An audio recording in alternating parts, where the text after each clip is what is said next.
На 11 августа 2020 года за последние сутки из стационаров страны с лабораторной и клинико-эпидемиологически подтвержденным диагнозом COVID-19 выписано 533 пациента.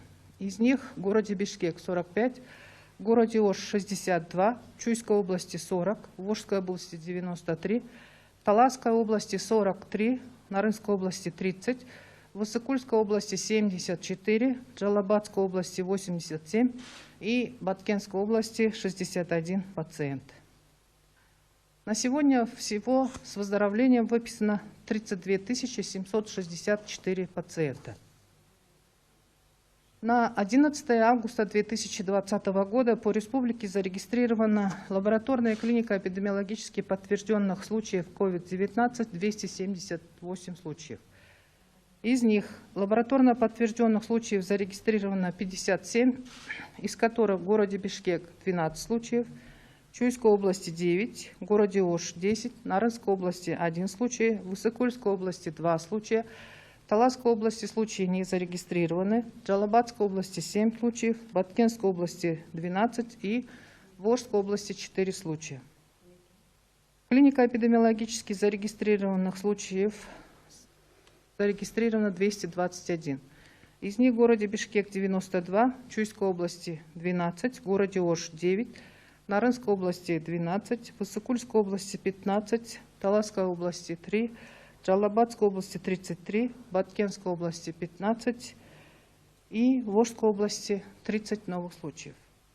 За весь эпидемиологический период зарегистрировано 40 455 случаев, из которых 17 633 это лабораторно подтвержденные случаи и 22 822 это клинико-эпидемиологически подтвержденные случаи. На стационарном лечении по республике на сегодня находится 6397 пациентов.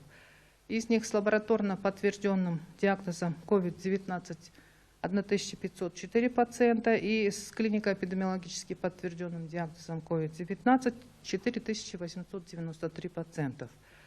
По регионам в городе Бишкек на стационарном лечении находится 2890 пациентов, в городе Ош 522, в Чуйской области 599, в Волжской области 920, в Таласской области 71, в Нарынской области 102, в Иссыкульской области 512, в Джалабадской области 446 и в Баткенской области 335 пациентов. За сутки от лабораторно подтвержденных и клинико-эпидемиологически подтвержденных случаев COVID-19 зарегистрировано 4 летальных случая. Из них в городе Бишкек 3 случая и в Баткенской области 1 случай. В Чуйской, Нарынской, Таласской, Иссыкульской, Джалабадской и Ошской областях летальные случаи не зарегистрированы. Также на 11 августа 2020 года среди медицинских работников зарегистрированы случаи COVID-19, всего 8 новых случаев, из которых в городе Бишкек 1, в городе Ош 1, в Чуйской области 4 и в Волжской области 2 случая. Общее количество медицинских работников с диагнозом COVID-19 составляет 2967 случаев, из которых из стационаров страны с выздоровлением выписано 8 медицинских работников и также с домашней самоизоляцией с выздоровлением выписано 26 медицинских работников. Всего по республике с выздоровлением выписано 2212 медицинских работников.